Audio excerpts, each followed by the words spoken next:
Hello friends, मैं श्रीधर नाथ तिवारी आज आपके सामने लेकर प्रस्तुत हुआ हूँ साइकोलॉजी का एक और भाग वंशानुक्रम तथा वातावरण। हम लोग अक्सर पढ़ते हैं कि वंशानुक्रम और वातावरण का मनोविज्ञान में क्या योगदान है या हमारे जीवन में क्या योगदान है। तो हम तो जानते हैं कि वंशानुक्रम का भी योगदान है और वातावरण का। अगर कहा जाए तो 50-50 का संबंध होता है। जैविकी वैज्ञानिक ये मानते हैं कि वंशानुक्रम का ज़्यादा योगदान है, जबकि वातावरणीय वैज्ञानिक ये मानते हैं कि वातावरण का। लेकिन आधुनिक मनोवैज्ञानिक ये मानते हैं कि वंशानुक्रम और वातावरण का दोनों का ही महत्वपूर्ण स्थान है। अगर माता पिता पढ़े लिखे होते हैं तो उनकी संतान भी अधिकतर पढ़ी लिखी होती है। बाद में वातावरण में जिस प्रकार का उनको वातावरण मिलता है, जैसे पालन पोषण होता है, वैसे ही वो बन जाते हैं। वुडवर्थ ने कहा है कि बीज में वृक्ष बनने की क्षमता होती है, लेकिन वातावरण के साथ उसके पालन पोषण पर निर्भर करता है कि वो वृक्ष कैसा बनेगा। वैसे ही पुरुष और स्त्री के संसर्ग से उत्पन्न होता है कोई जीव, यानी कोई मनुष्य, कोई संतान। अब उसके पालन पोषण पर निर्भर करता है कि वो कैसा बनेगा, किस प्रकार का बनेगा। आइए देखते हैं कि क्या प्रभाव पड़ता है और कैसे वंशानुक्रम तथा वातावरण दोनों का प्रभाव मनुष्य के जीवन पे पड़ता है। ध्यान देने की बात है। सबसे पहले हम देखते हैं वंशानुक्रम। वंशानुक्रम यह जन्मजात व प्रकृतिजन्य होता है।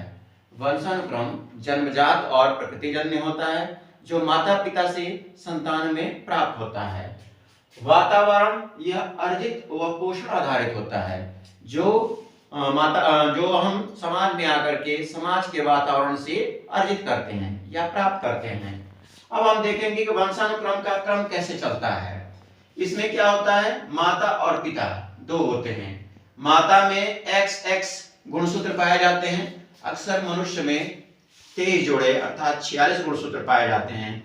और अक्सर हमारे समाज में अवधारणा बनी हुई है, लड़का या लड़की का होना स्त्रियों पर निर्भर करता है। मैं इसका खंडन करूंगा यहाँ पे। लड़का या लड़की का होना स्त्रियों पर नहीं बल्कि पुरुषों पर निर्भर करता है। कैसे, आइए देखते हैं कि वंशानुक्रम में क्या प्रभाव पड़ता है। वंशानुक्रम में ये माता और ये पिता।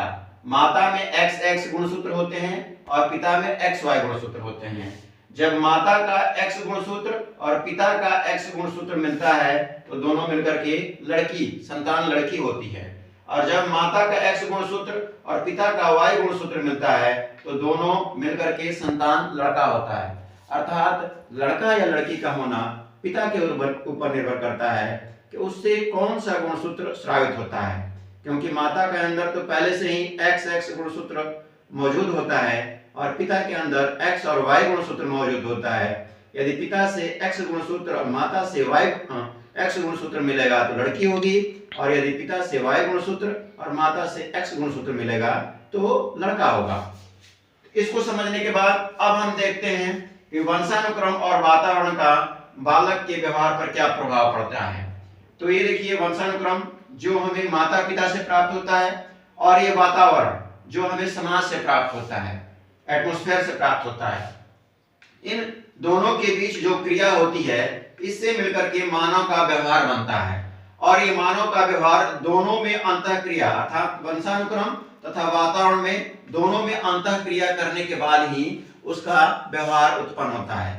अर्थात माता पिता से भी अगर अच्छे जीन्स प्राप्त होते हैं और समाज में अच्छा वातावरण मिलता है, पठन पाठन अच्छा होता है, पालन पोषण अच्छा होता है, तो बालक का विकास सही तरीके से हो जाता है। आगे देखते हैं कि वंशानुक्रम से संबंधित जो पैतृक है उसमें कौन कौन से रोग होते हैं। तो एक हम रोग देखते हैं वर्णांधता। वर्णांधता की खोज वॉर्नर ने 1878 ईस्वी में कर दिया था। इसमें क्या होता है, ये लिंग संलग्न रोग हैं जो माता पिता से संतानों में आती हैं। इसमें क्या होता है कि बच्चा जो होता है लाल व हरा रंग में भेद नहीं कर सकता। जो भी व्यक्ति वर्णांधता से पीड़ित है वो लाल व हरा रंग में भेद नहीं कर सकता। इसको प्रोटीन दोष या डैल्टोनिज्म भी कहा जाता है। ऐसे व्यक्ति कभी भी कलाकार, साज सज्जा या रेलवे के ड्राइवर ये सब नहीं बन सकते, क्योंकि इनमें हरे रंग और लाल रंग को पहचानने का दोष होता है, जिससे कि एक्सीडेंट होने की संभावना रहती है।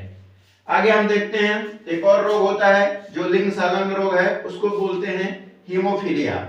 हीमोफीलिया भी लिंग लिंग संलग्न रोग है। ये माता पिता से संतानों में होता है।